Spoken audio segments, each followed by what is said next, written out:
חמור, שאתה רוצה את החמור הזה שיזוז, מה אתה תגיד לו? חמור, בבקשה תזוז. לא!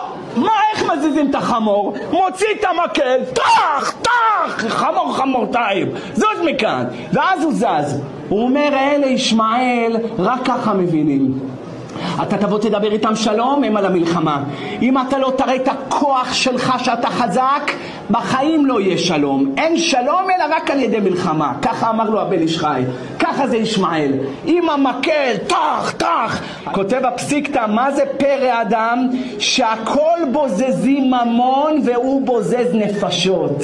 לכן הוא פרא אדם, פראי, כמו חיית טרף שרק רוצה לטרוף את האויב שלה. איך נהיה לנו שלום ממצרים? רק על ידי מלחמה. אם לא היינו מנצחים את מצרים ומחזירים להם את המדבר, הם לא היו עושים איתך שלום. אז ממה בא השלום? איך נהיה שלום עם ירדן?